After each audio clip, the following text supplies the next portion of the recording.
Isaías 41, versículo 14, diz assim: não temas, tu, verme de Jacó, povozinho de Israel, eu te ajudo, diz o Senhor, o teu Redentor é o Santo de Israel. Vamos ler mais uma vez? Vou ler aqui com vocês, caso tenha estado diferente. Acho que não, é a minha versão. O meu começou com não temas.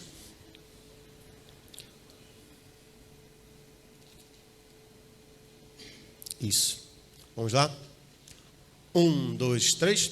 Não temas, ó vermezinho de Jacó, povozinho de Israel, eu te ajudo, diz o Senhor, e o teu Redentor é o Santo de Israel. Amém. Vamos orar. Senhor, aqui está a tua palavra diante de nós. Te peço, Pai, que o Senhor traga iluminação para as nossas mentes, para que nós possamos entender aquilo que tu tens a falar para nós nesta noite. Fala conosco, me sustenta, Deus, no percorrer da ministração da tua palavra. É uma honra, Deus, é um privilégio ser um pregador, falar da tua palavra, lançar a semente, como o Marcel cantou aqui. Mas também é uma responsabilidade, Deus, que a tua palavra passe pela minha vida, também pelo meu coração.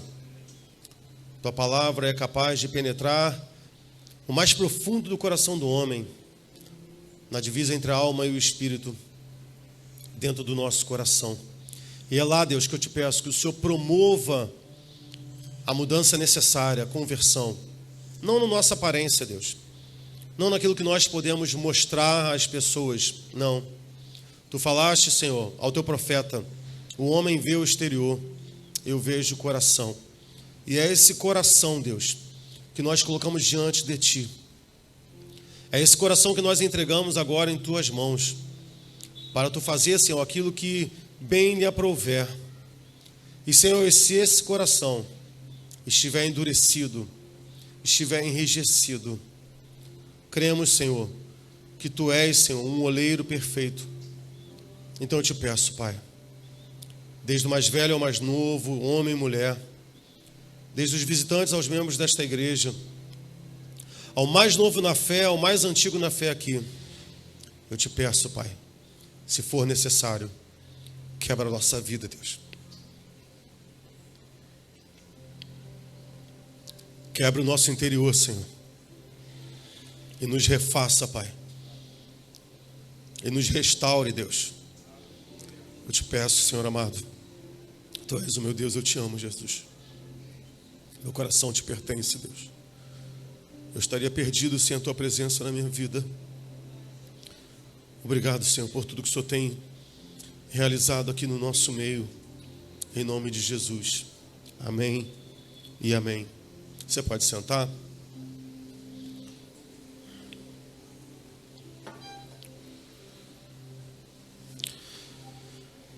Esse versículo é muito engraçado. Para a igreja ficar feliz, a minha pregação só tem uma folha hoje. É frente e verso, mas é uma folha só. São 2 laudas. O pessoal fica assustado às vezes quando eu venho com 8, né? O pessoal fala: ai, meu Deus do céu, doido para chegar em casa para ver o debate. Às vezes tem uma coisa que às vezes tem gente que não gosta, e às vezes a pessoa fala assim, que a pessoa não lembra o teu nome.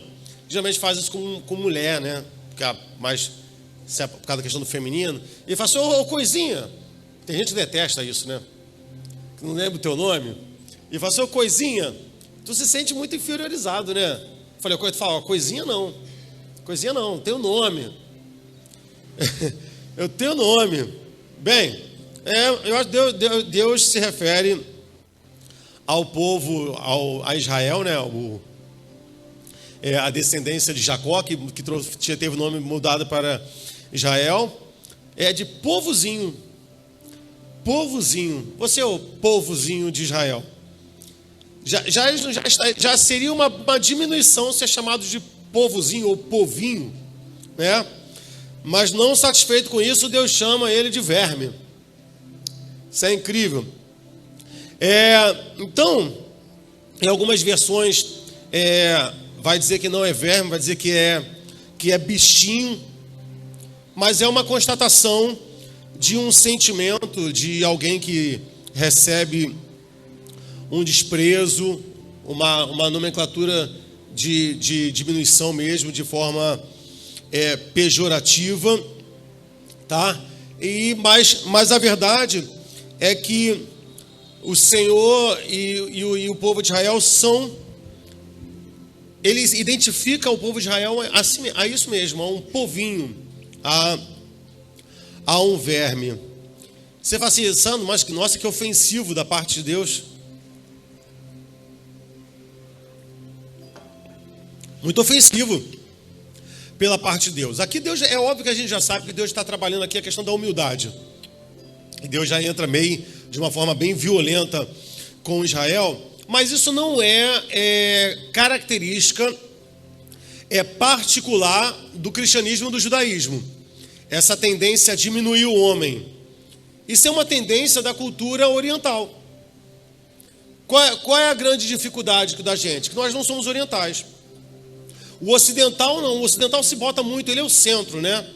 A gente aqui, quando a Bíblia diz que não dá para servir a dois senhores, ou você serve a Deus ou a Mamon, e o Mamon é o Deus do dinheiro, e quando você serve ao dinheiro, a quem você está servindo? A você mesmo. Aquilo que você quer conquistar, aquilo que você quer comprar. Essa é a questão do dinheiro. O dinheiro passa a ser o seu Deus, mas na verdade quem está no altar é você mesmo. Compreende até aqui? Tudo bem? Então, assim, só para a nível de informação, não vai agregar nada na tua vida espiritual não, tá? E nem é para você parar de comer o pão panko, que é uma das marcas melhores, né, que tem no mercado. É caro, né? Eu gosto daquele pão sovado, né? É bom, né? Da panko. Mas tem um Deus chinês, há uma teoria da criação do universo na cultura chinesa, de que tudo foi criado por causa do Deus Panku. K-U, né? Panku. Você fala assim, nunca mais compro. Que crente tem umas coisas dessa, né? Falou alguma coisa, é uma marca que ele quer eliminar da sua vida, né? Aquilo que ele dá para eliminar, né? Porque aquilo que ele não quer eliminar, ele não elimina, né? Tá todo mundo com iPhone aí, mesmo sabendo que a Apple, né, apoia um montão de patifaria, mas tudo bem. Aí quer dar uma santificada para o outro lado, né? Bem, a ideia da construção do universo é que após a morte desse Deus, Panko, o universo foi criado, de acordo com a cultura chinesa. E aí a respiração dele virou o vento e as nuvens, a voz dele virou o trovão, os olhos esquerdos e o direito viraram o sol e a lua, seus 4 membros e dedos viraram as grandes montanhas, seu sangue viraram os rios, seus músculos e veias o estrado da terra, sua carne virou o solo, seu cabelo e a barba viraram as constelações, deve ser por causa da caspa, né? Sua pele e os pelos do corpo, as plantas, as árvores, seus dentes e ossos viraram os metais e pedras, sua medula virou ouro e pedras preciosas, o seu suor virou a chuva. Aí ele fez todo o universo. E o que virou o homem? Quando eu estava estudando essa palavra, eu lembrei da história desse Deus chinês. O homem foi feito dos parasitas e dos vermes que decompuseram o corpo do Deus Panko. A pessoa vai assim, pô, legal, né? Muito interessante. Mas, tá conseguindo compreender? Outras culturas já têm uma visão mais humilde a respeito da humanidade. A gente, quando vê outras culturas orientais, nós vemos sobre isso. É até bonita a história. O problema é que esse Deus morreu. O nosso Deus continua vivo. Amém, irmão? Amém? Não tem o mínimo sentido. Não tem nenhum sentido.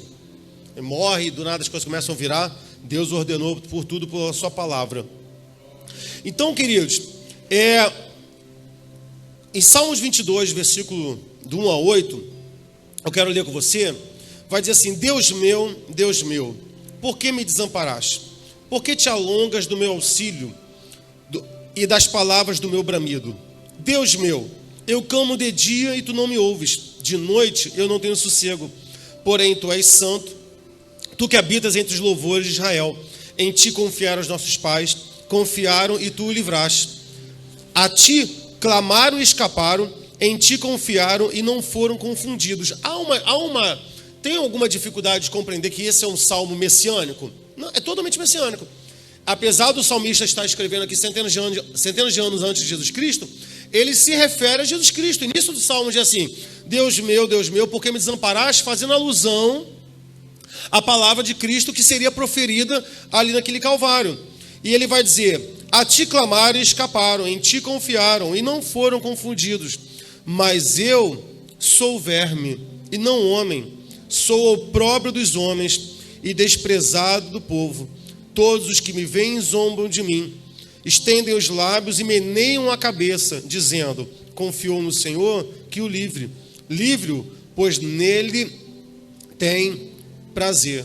Veja, Jesus Cristo, esse salmo messiânico se refere a Jesus Cristo, e era realmente nesse estado que Jesus Cristo estava ali naquela cruz, sendo tratado como opróbrio, como mais indigno, como mais humilhado, sendo tratado literalmente como um verme que você olha na rua e pisa. Porque você vê um verme, você vê aquele bichinho do arroz, tapuru, andando na sua frente, o que você faz? Você pisa, né? Você quer matar aquele verme, porque você entende que aquele verme não tem nenhum significado para a sua vida. Você não quer que ele esteja ali. Foi dessa forma que Jesus Cristo esteve ali naquele Calvário. Veja, é dessa forma que Deus trata o seu povo, humilhando o seu povo, lembrando a real condição dele. E foi dessa forma que Jesus Cristo subiu aquele Calvário. Você quer dizer o que, pastor, com isso, Sandro? Que nós somos isso, querido. Nós somos isso. A palavra só diz que a vida é como a neblina. Ela de repente se dissipa. A nossa vida é como a erva, e a maior glória que nós podemos ter é como a flor dessa erva. De repente estão viçosas e de um momento para outro elas se desfazem e se vai. Você no momento está bem, no outro momento você está totalmente destruído, ou sentimentalmente, ou em cima de uma cama por conta de um acidente, ou por conta de alguma enfermidade. Bem, mesmo o homem sendo esse verme que nós somos, realmente, ainda assim, nós conseguimos fazer coisas grandiosas. O homem faz coisas grandiosas. O homem faz coisas grandiosas. E ele faz tantas coisas grandiosas a partir da graça que Deus coloca em sua vida, pela sabedoria, pela inteligência, que não é de se estranhar que, hora ou outra, Deus rivalize com esse homem. Deus rivaliza com esse homem, como ele fez em Babel. Quando ele foi construindo aquela torre e diz assim: chegaremos até os céus. Seremos como Deus. E Deus vai lá e fere aqueles homens de Babel. Desculpa citar aqui um compositor que nem não é evangélico, mas tem uma frase de uma música da Raul Seixas que ele diz assim: olha, a sorte é nossa que Deus nos atrapalha. É sorte nossa que Deus nos atrapalha. Porque para alguns intentos da humanidade, sorte para o próprio homem, que Deus atrapalha. Já falamos algumas vezes aqui, se Deus quiser punir a gente severamente, é só Ele dar tudo aquilo que a gente deseja. E a gente vai tender à destruição. E aí Deus está sempre intervindo e trazendo esse homem ao estado de humilhação, fiel à sua palavra e também ao seu amor, para que a humanidade, para que nós não entremos de novo em um colapso existencial diante de Deus, ao ponto de ter sido necessário que Deus enviasse um dilúvio sobre a terra. O ser humano entrou em colapso na sua soberba, no seu desprezo em relação às questões de Deus. Esse homem que tanto se exalta, esse homem que gosta tanto de se exaltar, e aqui eu não estou falando de ímpio não, gente, estou falando da nossa vida, para qualquer pessoa. Alguém que pode se exaltar porque acha que prega muito, ou alguém que canta muito, ou alguém que toca muito. Esse homem que tanto se exalta contra Deus é o mesmo que consegue ser humilhado pelos vermes. Compreende?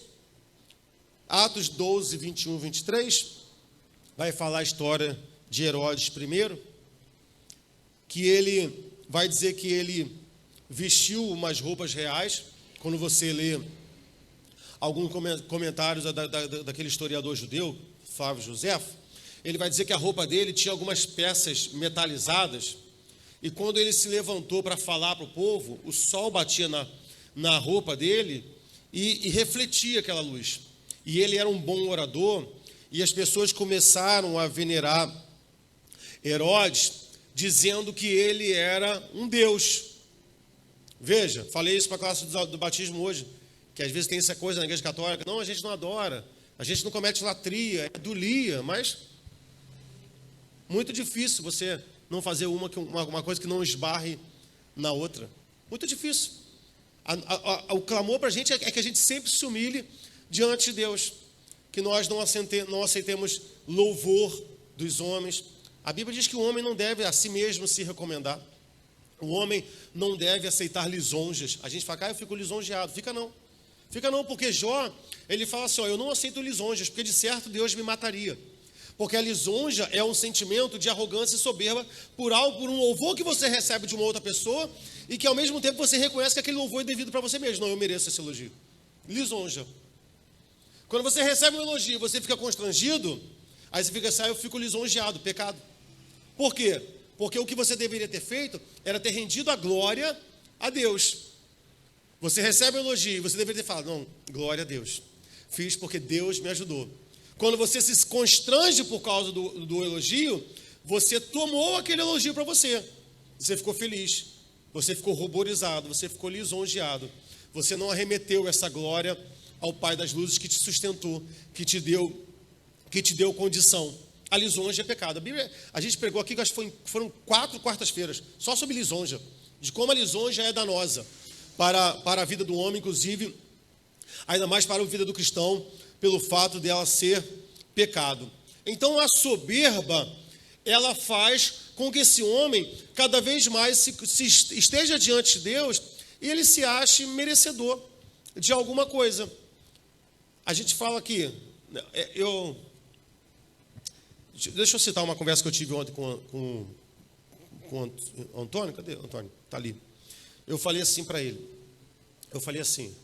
Ele está na classe de batismo, aceitou Jesus Cristo. Aí ele falou assim, pastor, eu ia para a igreja acompanhando minha família e eu vi o pregador falando e parecia que tinha uma coisa assim, na minha frente. Aquilo não fazia sentido nenhum. E aí, a partir do momento em que eu entreguei a minha vida a Jesus Cristo, eu ouço a pregação e aquilo começa a fazer sentido dentro de mim. Aí eu falei, é claro, senhor Antônio, é claro. Por que antes não fazia sentido nenhum? Porque a Bíblia diz que somente as ovelhas de Jesus reconhecem a sua voz. Compreende? Então, essa é a diferença.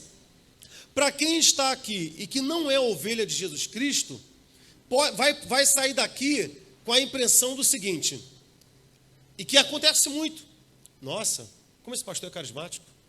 Nossa, como esse pastor fala bem. Nossa, como esse pastor canta bem. Não sei. Nossa, olha, como o pastor, como ele discursa bem a palavra. Por quê? Porque a pessoa não é ovelha de Jesus Cristo. Ela vai ficar ali admirando aquela pregação como se fosse uma peça. Agora, quem é ovelha de Jesus Cristo, ao estar disposto de frente a uma pregação, pode ser o pregador que for. O pregador está falando aqui, você fica assim dentro do seu coração, às vezes até fala assim, Deus, verdade, Deus. Deus, é assim que o Senhor faz. E por que o pregador prega e o crente fica assim, verdade, Deus? Porque ele não está conversando com o pregador, ele está conversando com Deus. Ele reconhece que é Jesus Cristo que está falando com ele, não é o pregador. Aí eu sei que tem muita gente que tem dificuldade de entender, às vezes a orientação que a gente está aqui, irmão, gostou da pregação? Não elogia o pregador. Aí tem gente que fala assim, pastor, não pode elogiar a pregação. Eu falo, não pode. Porque a pregação não é minha, a pregação não é do pregador, a palavra é de Deus. Mas a palavra foi tão boa, então elogia a Deus, louve a Deus. Senhor, te louvo. De novo, uma fala do pastor Mário que pregou aqui domingo passado. Não existe grandes pregadores. Existem grandes pregações, mas essa pregação nunca é do pregador. Ela é sempre de Deus. Foi muito impactado por uma pregação? Louve a Deus. Adore a Deus. Adore a Deus. Ah, pastor, mas eu acho que você merece uma palavra de incentivo. Não quero. Ore por mim. Não quero me sentir lisonjeado. Tenho medo de pensar como Jó. De certo, Deus me mataria. Compreende, irmão? Compreende? Tudo é de Deus. Tudo é por Deus. Não há nenhum mérito no homem. Nenhum. Ah, pastor, mas o senhor estudou. O senhor pesquisou. Minha obrigação. Deus espera isso de mim. Mas nós viemos aqui para ouvir a voz de Deus. Veja, irmão, a gente tem que tomar muito cuidado. A gente vê muitos pastores caindo por adultério, por corrupção, mas a porta de todos esses pecados é a soberba. Quando ele começa a se achar dono da situação, quando ele começa a achar que ele é um bom pastor, quando ele começa a achar que ele não tem mais como ele cair, é a porta da derrocada da sua vida. Não é à toa que o apóstolo Paulo a Timóteo pede que haja um extremo zelo com os neófitos, com os novos na fé. 1 Timóteo 3,6. Para quê? Para que o neófito não se ensoberba. Não enche o seu coração de soberba. Alguém que não está experimentado. É um assassinato espiritual. Quando uma pessoa chega na igreja, nova na fé, e o pastor fala, vou te levantar para diaconato, porque você é muito trabalhador, gostei de você. É uma coisa leviana. Não está pronta. Não está pronta. Jesus Cristo teve tempo de preparo, Paulo teve tempo de preparo, Pedro teve tempo. Todo mundo da Bíblia teve tempo de preparo. Aí a pessoa chega na igreja um dia para o outro, não, eu quero sair pregando. Não, irmão, não é respeitoso. Crianças não nascem andando. Tudo na nossa vida tem um tempo. Tudo na nossa vida tem um processo. Eu sei que o apóstolo Paulo disse assim, e uma vez eu falei assim para um jovem, ele falou assim, eu falei, rapaz, vocês são tão novos, líder de célula, falando com um aluno meu, né? Líder de célula, qual é a condição que vocês têm de liderar a célula? Né? De pastorear a vida dos outros, vocês são adolescentes. Aí eu saí, né? Aí ele falou assim, pena que ele não sabe da Bíblia, né? Porque Paulo diz que a igreja não devia desprezar a mocidade de Timóteo. Aí eu estava entrando na sala dos professores, porque foi na escola. Na hora que ele falou isso, eu voltei. Eu falei, olha, assim, só para título de informação, essa mocidade aí, Timóteo já estava com uns 40 anos, tá? Tu acha que tinha 18? Não, irmão. Timóteo já tinha uns 40 aí, a mocidade de Timóteo. São uns 40 anos, irmão. Não é do nada, irmão. Compreende? E aí ele vai dizer, olha, para que não haja soberba e ele não caia na condenação de Satanás. Que condenação é essa? Marcos 9, 42 a 44. E qualquer que se escandalizar de um destes pequeninos que crê em mim, melhor lhe fora que lhe pusesse o pescoço um mamó de atafona e fosse lançado no mar. Se a tua mão te escandalizar, corta. Melhor é para ti entrares na vida aleijado do que tendo duas mãos, ires para o inferno, para o fogo que nunca se apaga, onde o verme não morre e o fogo nunca se apaga. Essa é a condenação de Satanás. A palavra do Senhor diz que vai dizer que o inferno foi criado para Satanás e para os seus anjos. Por que pessoas vão ao inferno? Por quê? Porque não compreendem a sua real condição diante de Deus. São vermes. Não aceitam ser humilhados. Eu trabalhei hoje isso com a classe de batismo. Por que o mundo se relaciona muito bem com Deus? Por causa da coisa mística. Não, eu creio em Deus. Por que o mundo tem dificuldade de se relacionar com Jesus Cristo e não com Deus? Porque Jesus Cristo é ofensivo. Jesus Cristo te ofende. Se você disser para uma pessoa lá fora e dizer assim, olha só, você não é justo, você não é bom, você merece o inferno, ela vai se sentir ofendida. Veja.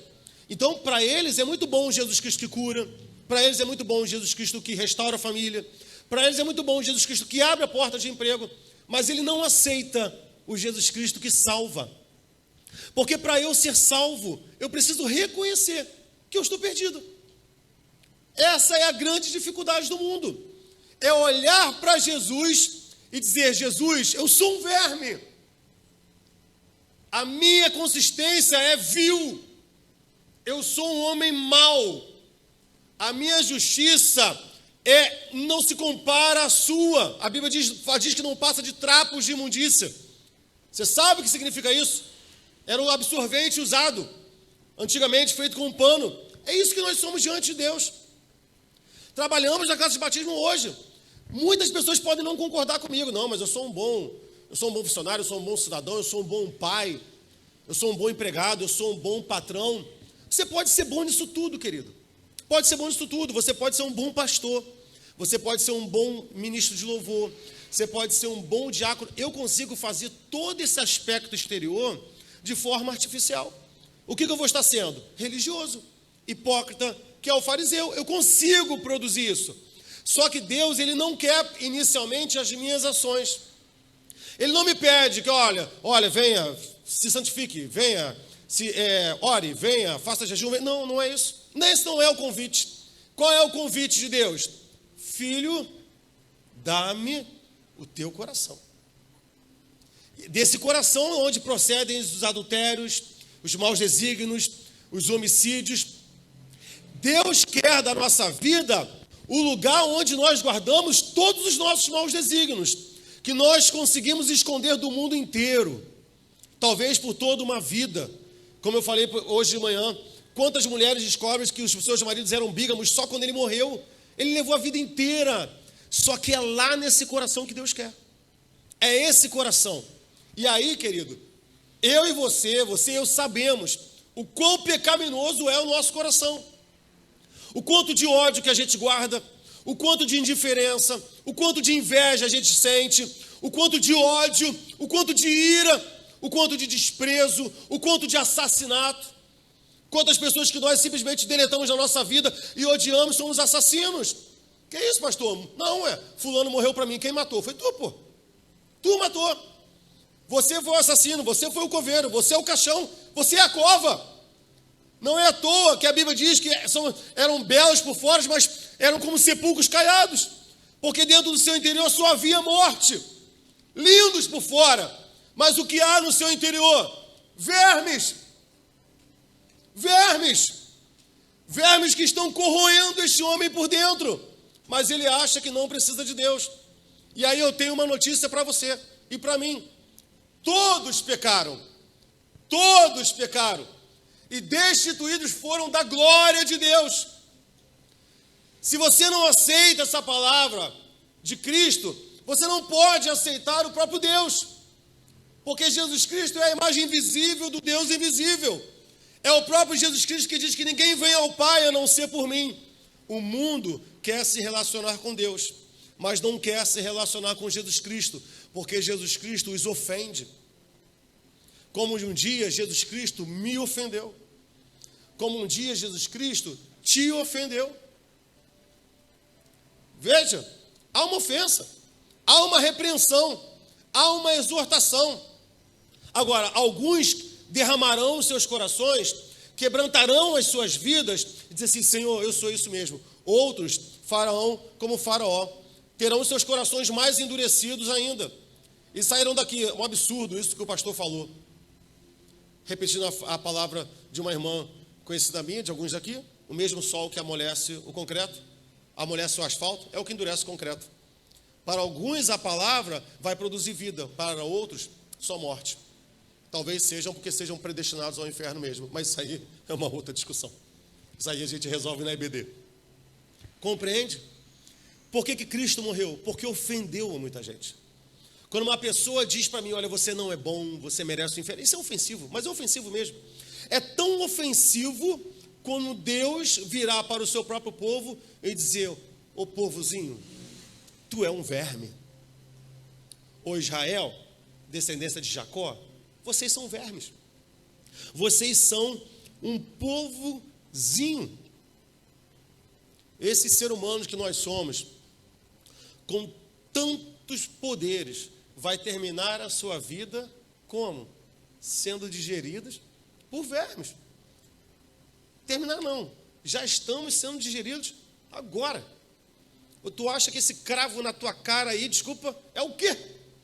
Se não é um bicho te comendo, meu irmão? Fala para mim, irmão. Porque a gente é tão arrogante, é tão soberbo. Ó, eu fui no Google.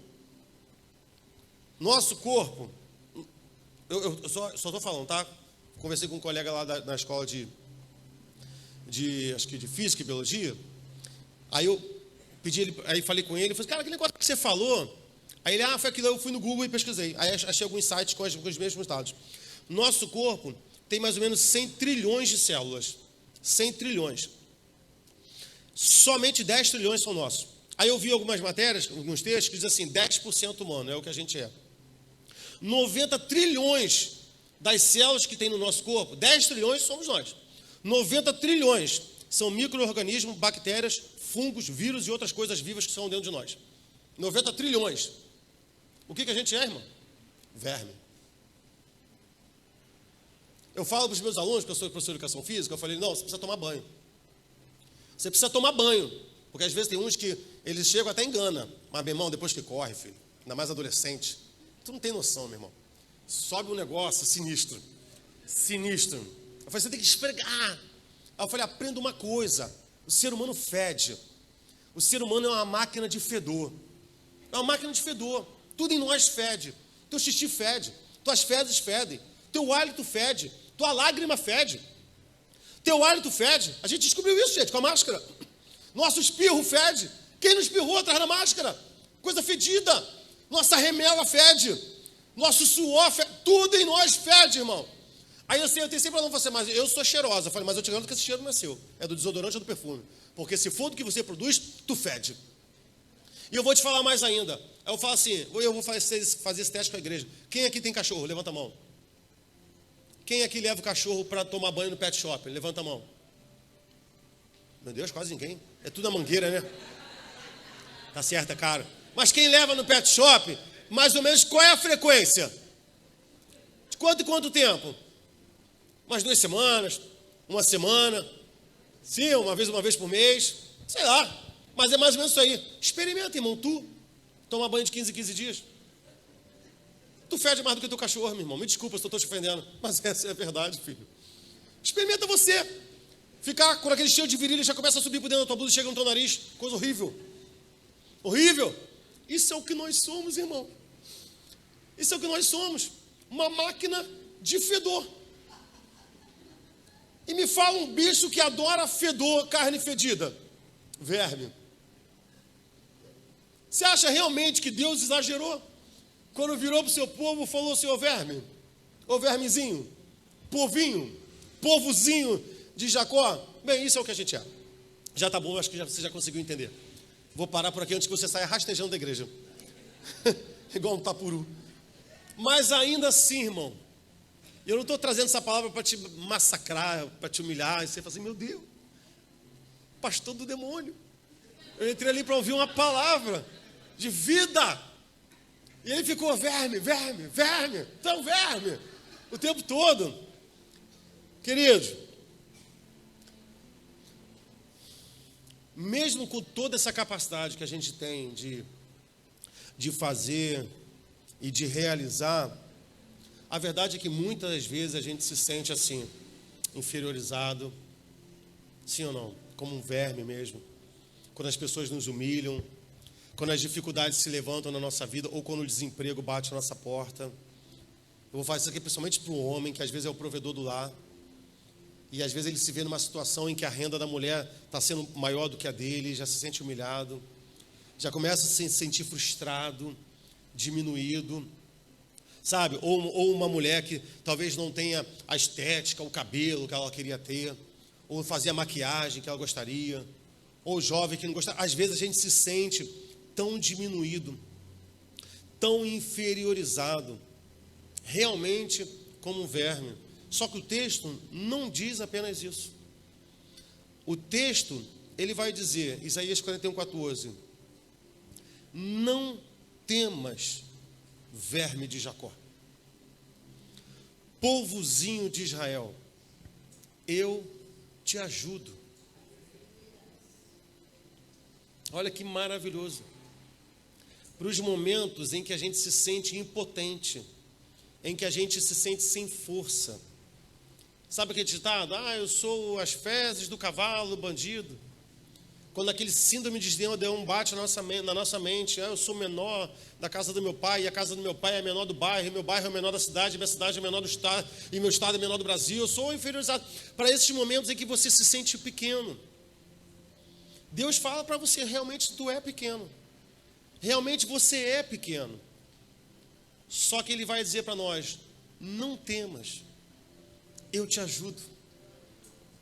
É esse Deus que está se relacionando com Israel.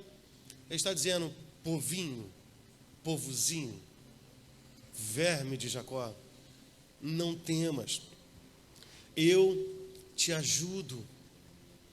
O homem pode ser o menor, você pode não ter a graduação que você gostaria de ter, você pode não ter a casa, morar no bairro que você gostaria de morar. Talvez você more lá colado numa boca de fumo, na pior casa. Eu lembro de um aluno agora, que uma vez ele fala que a diretora falou assim, onde você mora? Ele, eu moro no fim do mundo. Ela, me respeita. E começou a gritar com aquele aluno, onde você mora? E realmente o nome do lugar era fim do mundo.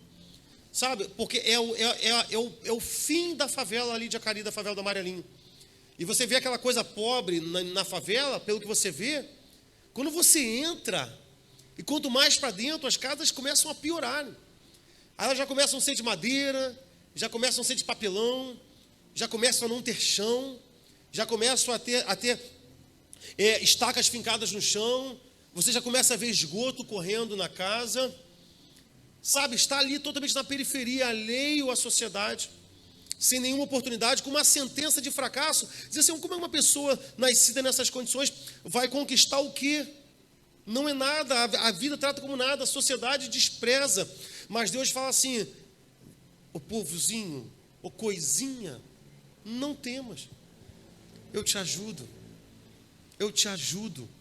E o que Deus fala para nós nessa noite, você pode se sentir às vezes muito fraco, muito pisado pelos homens. Há um Deus que diz para você, filho, filha, não temas. Eu vou te ajudar. Um homem que depende de Deus, irmão, ele faz coisas grandiosas. Não é à toa que a Bíblia diz, em Deus faremos proezas. Em Deus, irmãos. Um homem sozinho, sem Deus, pode não vencer exércitos, mas quando esse homem é visitado pelo Espírito Santo, Juízes 15, 14, 16, diz, e vindo ele a Leí, os filisteus lhe saíram ao encontro, jubilando, felizes. Veja, esse homem está indo, o exército se levanta contra ele feliz, jubiloso. Ele vai dizer, porém, o Espírito do Senhor poderosamente se apossou dele, e as cordas que ele tinha nos braços se tornaram como fios de linho, que se queimaram no fogo, e as suas armaduras se desfizeram das suas mãos. E ele achou uma queixada fresca de um jumento, e estendeu a sua mão, e tomou-a, e feriu com ela 1000 homens. Então disse Sansão, com uma queixada de jumento, eu matei 1000 homens. Um homem que foi tomado pelo poder de Deus. Pode ser um homem fraco, pode ser um homem franzino, mas se Deus resolve visitar a sua vida, encher a sua vida de poder, nem precisa ser no seu corpo todo. Deus pode simplesmente visitar o seu braço, já é suficiente para você recolher uma pedra do rio, colocar em uma funda e derrotar um gigante. Pode tocar apenas no teu braço, como fez com Davi.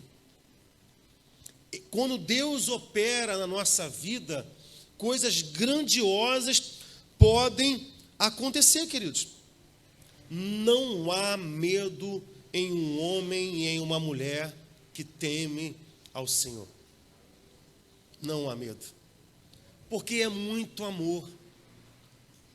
Verme, povinho, temas não, eu vou te ajudar. Eu lembro no seminário, quando aquele professor que a gente tinha, o Hélio, ele era um professor estranho que a gente tinha, muito estranho, ele era muito engraçado, mas era estranho. Ele chegava para dar aula com uma calça de capoeira, uma jaqueta de couro e uma Echarp. Ele tinha uma barba até aqui. Eu falo assim, Hélio, o que é isso? Ele fala assim, tá ruim? Eu falei assim, tá ruim? Aí a gente começava a rir, a gente ria muito. E eu lembro do testemunho do Hélio. Eu nunca trouxe ele para pregar aqui não, a gente tem medo da igreja se assustar, que ele é muito excêntrico. Ele falava assim, eu sempre fui um ótimo orador, e ele falava muito bem, muito inteligente, professor de filosofia, história, sociologia. Ele falou assim, mas chegou um momento em que eu desenvolvi uma síndrome do pânico, que toda vez que eu ia pregar na igreja, eu começava a passar mal e começava a vomitar. Eu comecei a não conseguir pregar. E você até que um dia na igreja, quando falaram assim, estão indo para a pregação, ele começou a passar mal de novo, ele foi para o hospital, foi para o banheiro vomitar, e ali ele falou que quando ele estava ali com a cara diante do vaso, Deus falou assim, enquanto você não se humilhar diante da minha mão, a sua pregação vai ser isso que você está vendo à sua frente, vômito, não serve para mim, tem que se humilhar, porque ele se achava muito. Isso é palavras dele, né, Bê? E a partir daquilo ali, Deus foi curando a sua vida. Não há problema em ser fraco. Não há problema em se sentir fraco. O que há problema é não conhecer o amor de Deus. A Bíblia diz que o verdadeiro amor lança fora o medo. Quem tem medo nunca é aperfeiçoado. E por que não é aperfeiçoado? Porque não consegue compreender e conhecer esse Deus que vira para mim e para você e fala assim, ei, não temas, eu vou te ajudar, não fica desesperado, mas Deus, eu estou com conta para pagar, eu não sei se eu vou conseguir, ei, não temas, ô povinho, não temas, eu vou te ajudar, 2 Coríntios 12, 9, versículo 10, diz, e disse-me, a minha graça te basta, porque o meu poder se aperfeiçoa na fraqueza. De boa vontade, pois me gloriarei. Aonde? Nas minhas qualidades? Não. Ele vai dizer, eu me gloriarei nas minhas fraquezas. Se eu tiver que me gloriar, eu vou me gloriar na minha fraqueza. Porque na minha força eu resolvo sozinho. Agora, na minha fraqueza, Deus trabalha. Me gloriarei nas minhas fraquezas, para que em mim habite o poder de Cristo. Porque se eu me sinto forte, eu vou sozinho. Agora, quando eu digo assim, Senhor, se o Senhor não fores comigo, Senhor, eu sou fraco, eu sou pequeno. Esse é o pobre de espírito. Pobre de espírito tem nada a ver com mesquinharia que as pessoas acham. Esse é o pobre de espírito. Senhor, eu sou necessitado de Ti. Eu vou me gloriar. Uma coisa que eu me orgulho é da minha fraqueza, é da minha dificuldade. Eu lembro o que eu falei para o Alexandre, falei aqui na igreja uma vez que ele não estava aqui. Primeira vez que o Alexandre ministrou louvor aqui na igreja. Falei, Alexandre, está tudo bem, tranquilo? Ele ficou assim, é pastor. Falei, então vem cá, vamos orar. Foi lá atrás, né? E na hora que eu botei a mão no peito do Alexandre, o coração dele estava tu. Falei, teu coração está acelerado. Ele, pastor.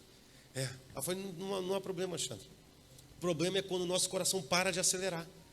Antes de pregar, antes de ministrar um louvor. É porque a gente já começa a se achar dono da situação. A gente já está no controle. Agora, quando eu chego diante de Deus, Senhor, eu vou pregar, me sustenta. Senhor, eu vou cantar, ser comigo. Senhor, me ajuda. Porque é dessa forma que a nossa vida passa a ser a habitação do poder de Cristo. E aí o apóstolo vai dizer, por isso, sinto prazer nas fraquezas, sinto prazer nas injúrias. Não é fácil, irmão. Não é fácil ouvir mentira a seu respeito. Não é fácil, querido. Não é fácil. Mas o apóstolo Paulo vai dizer assim, olha, sabe quando as pessoas estiverem mentindo a respeito de você, te perseguindo, te caçoando, sabe, tentando afligir a sua vida. Olha que o apóstolo Paulo vai dizer assim, olha, sinta prazer nisso. Sinta prazer nas necessidades.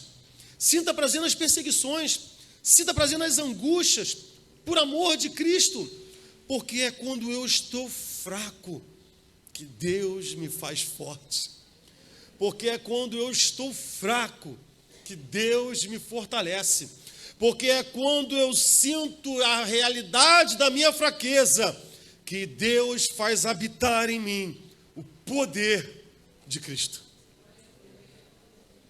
Não foi à toa que Deus escolheu Israel. Não foi à toa. A nação de Israel era uma nação débil. Qualquer 300 montado no camelo vencia aquela nação. E a nação de Israel foi vencendo povos antiguíssimos, com poderes bélicos.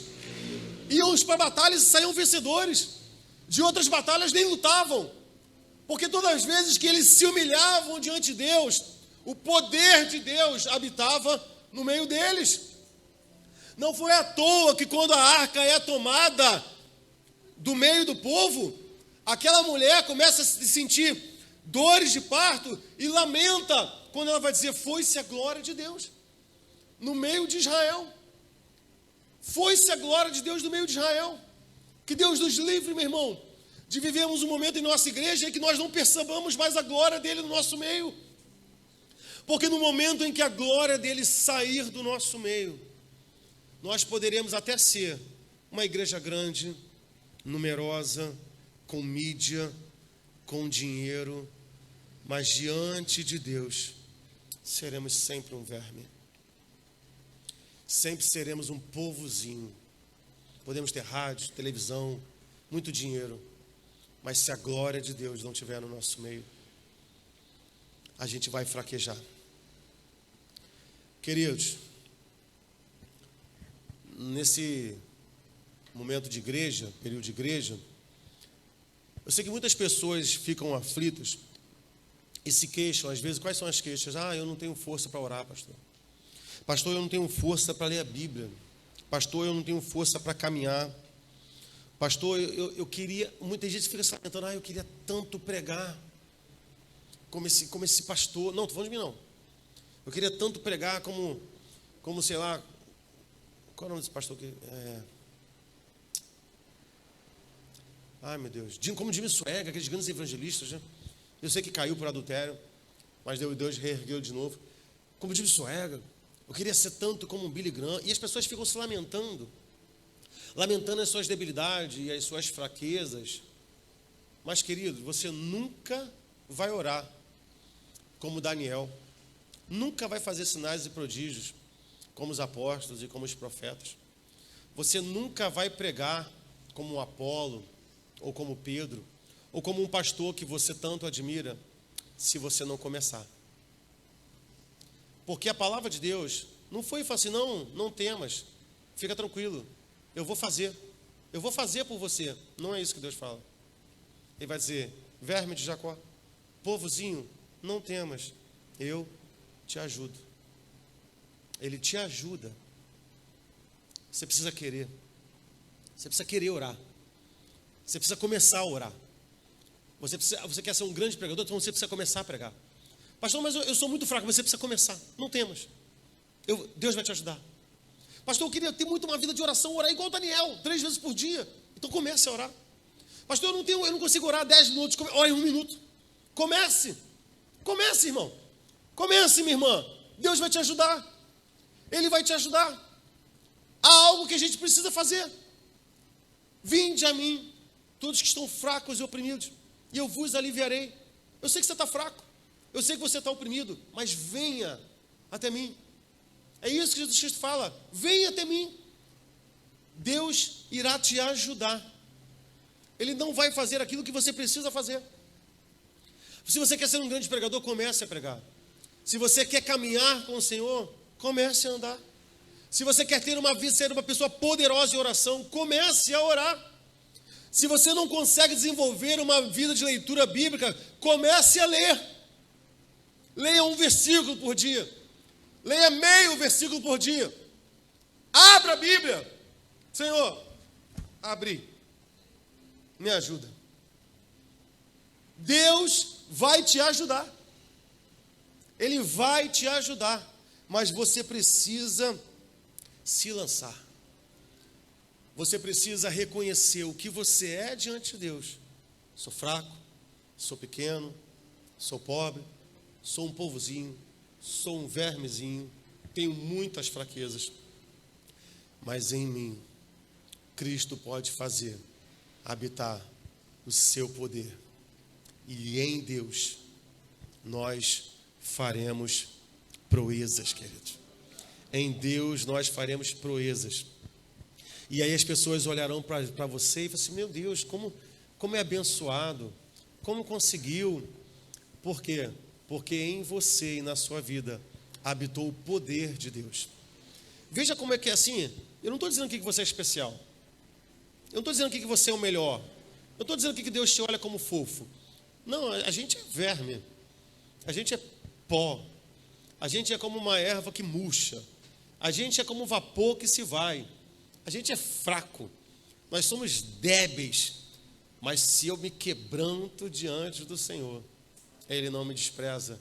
Ele vai lá e opera o seu poder nas nossas vidas. Não é porque eu mereço. Não é porque tu é bonzinho. Não. É porque esse Deus se satisfaz em ser bom. E Ele não rejeita aquele que chega diante dele com um coração totalmente quebrantado e humilhado diante dele. Um coração contrito e quebrantado, o Senhor não desprezará.